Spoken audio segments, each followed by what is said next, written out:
की शुरुआत में हम एक छोटा चिकन को देखते हैं जिसका नाम हिंदी डब में छोटू सरकार है।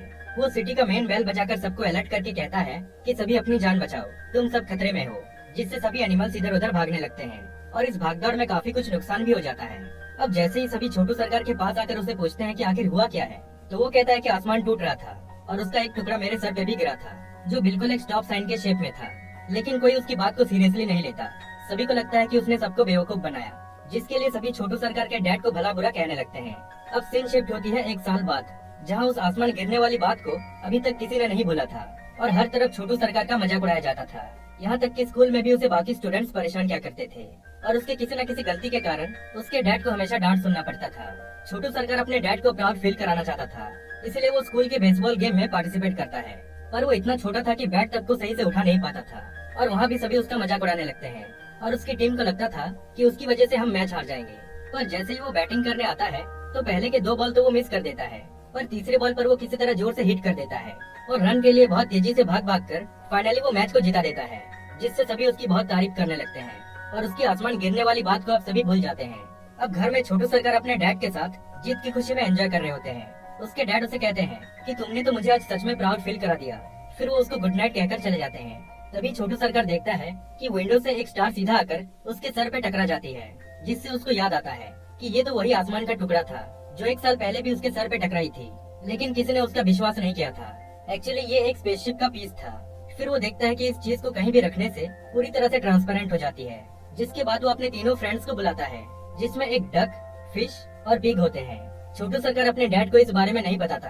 तभी फिश उस चीज को ऑन कर देता है, जिससे वो उसके ऊपर बैठकर घर से बाहर निकल जाता है। फिर उसके बाकी फ्रेंड्स भी उसको बचाने के लिए उसके पीछे दौड़ने लगते हैं।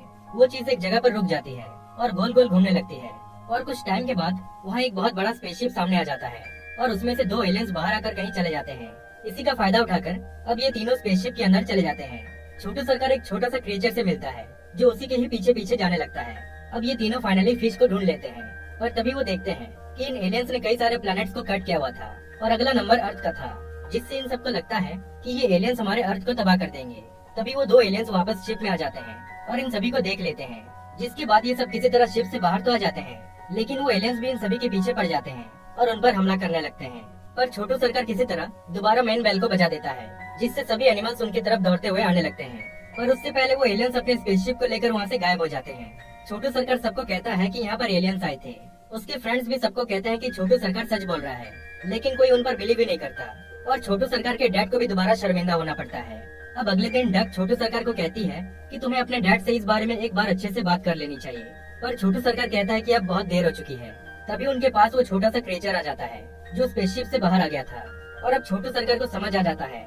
वो कहता है कि ये क्रिएचर उन एलियंस का बच्चा होगा और इसी के लिए वो हमारे ऊपर अटैक कर रहे थे। फिर वो डिसाइड करते हैं कि हम इस क्रिएचर को वापस उनको लौटा देंगे, जिससे सब कुछ ठीक हो जाएगा। पर तभी उस बच्चे को ढूंढने के लिए सभी एलियंस वहाँ पहुँच जाते हैं और अब जाके सभी एनिमल्स को विश्वास हो जाता है कि छोटू सरकार सच बोल रहा था। अब ये सारे एलियंस हर जगह अटैक करने लग जाते हैं और कई एनिमल्स को तो गायब भी कर देते हैं।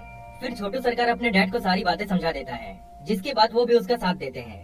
अब सारे एलियंस देख लेते हैं कि उनका बच्चा छोटू सरकार और उसके डैड के पास है, इसीलिए वो उनके पीछे पड़ जाते हैं। एक टाइम ऐसा आता है कि एलियंस इन दोनों को घेर लेते हैं, पर तभी छोटू सरकार के फ्रेंड्स एक गाड़ी से उनको बचाकर वहाँ से ले जाते हैं और किसी तरह वो सब एक बिल्डिंग के अंदर पहुँच जाते हैं। फिर छोटू सरकार अपने डैड के साथ उस बच्चे को लौटाने के लिए उस बिल्डिंग के टॉप में चले जाते हैं, जहाँ उस बच्चे के पेरेंट्स का स्पेसशिप था।